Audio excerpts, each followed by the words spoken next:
Today's important because it is the first playtest.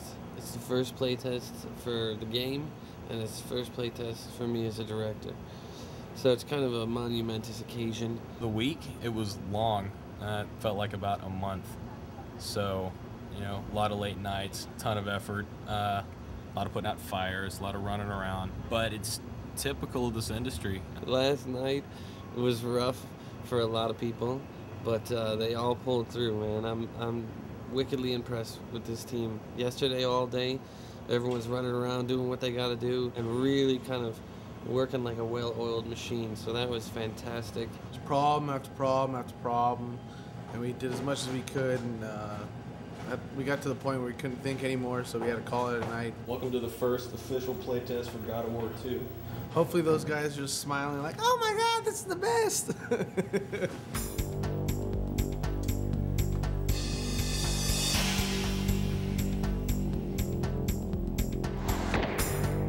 Everything is being videotaped, and it's actually being fed down to another room. Multiple people can view it from multiple perspectives. So far, everybody's falling off the bridge.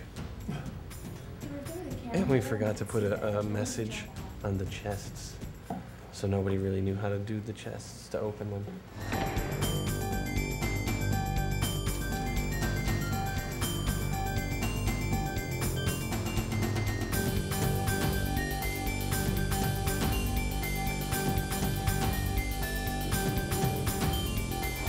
I think one of the responses would be, man, this game is rad. Everything you did about it is so good. You guys rock. I want to be like you. In which case I would be like, oh, please, no. We'd be very excited, but also somewhat bummed because we wouldn't get much constructive feedback about how to make it better. The other extreme end would be, wow, this sucks. The first game was so much better. What happened? What did you do to it? And then, you know, we would be sad. The third type would be the constructive criticism, like, oh, you know what, I felt this part was a little too hard. It would really be neat if you had better enemies. The level was confusing, and I got lost at this point, which would help us on our level flow, so we go, oh, okay, that's good, we can pick something up from there. So the third is the most desired response. Chat about just some thoughts. Good thoughts, bad thoughts, anything, just throw out stuff about overall experience of the level. Integrating the puzzles with your exploration as well is great, because I mean, you're constantly seeing something new even while you're solving puzzles, which is pretty cool. They had great results. I feel honored that they worked this hard just to put together a demo for us to play. That's pretty cool. The stopping the time was real cool. That's, you know, real new. Couldn't do that before. That's gonna have a whole new aspect to the game. And, you know, so far, you know, really got me hyped up to see the rest of the game. The game was received very well, even despite the little flaws that really bothered me and I wish we could have gotten fixed. People look past that. I just wanted to get everybody together. We just finished our first playtest of our first level that kind of has gone through the pipe, and it was received extremely well. It was great to see everybody kind of pulling together, and a great moment for everybody to see people enjoy it. Those of you who are barely awake, go home. Yes.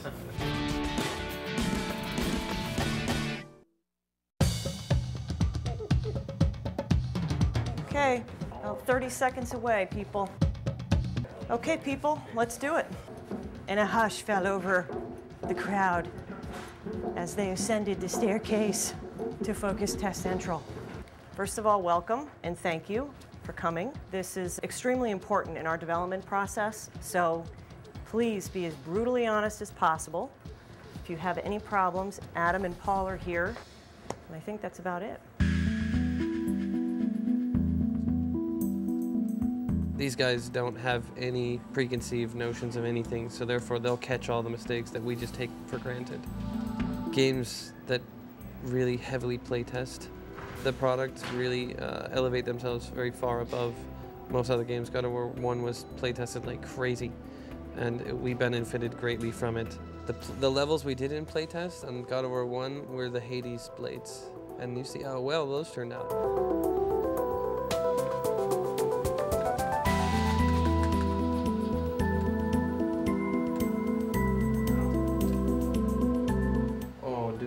Fucking bounty volume thing on the trainers. Yeah, the two pop away. 3 probably. Yo. Hey guys, please keep in mind they can't use the wind magic. We're watching number 3 right now. Use the bow. Please ask him to stop. Sometimes the way you talk is really annoying, Steve. Well, you know what? I just want you to know. I find it I think annoying. it's a friend. Like, hey, you're walking too close to the edge. When the obvious, when you have to tell people the obvious 8 times, gets annoying. Well, there's 2 guys watching 5 monitors.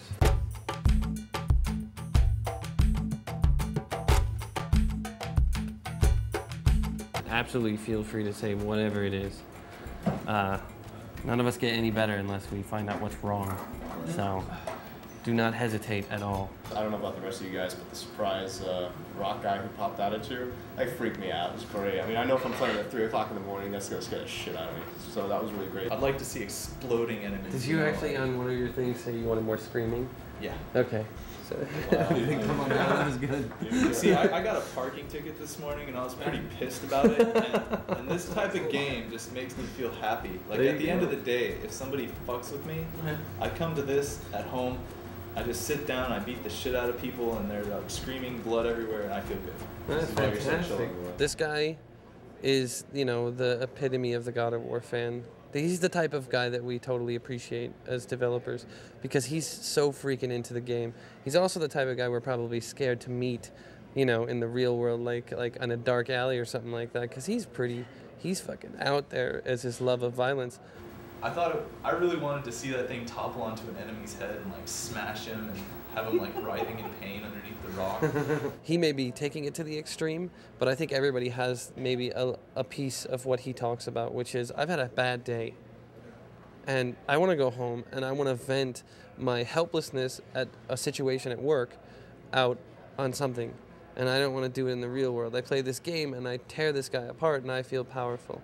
Thank you very much, guys. This is awesome. This is really going to help us. We fared better than I thought we would, especially with how down I was this morning about it. So I'm psyched.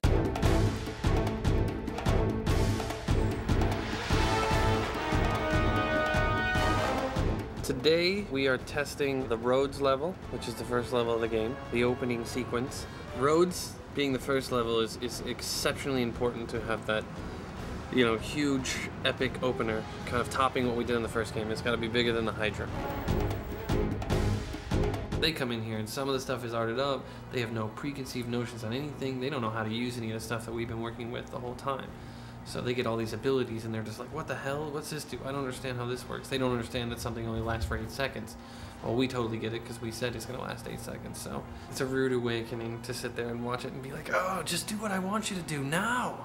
But, you know, teaches us. We were discussing earlier how strict the time limit was. Playtesting like this is vital. The people in the studio, very close to the project, have played it a lot. You don't see the obvious a lot of times. So the feedback is always incredibly valuable because they're the target market. They're the guys that are going to spend their money to buy our game, and we're here to satisfy the fans. Thanks again for coming in. We got a lot of work to do. We have 3 weeks until alpha. So looking at that, I know that we have some tough roads ahead of us for the next 3 weeks to get everything into shape, and it's time to go home.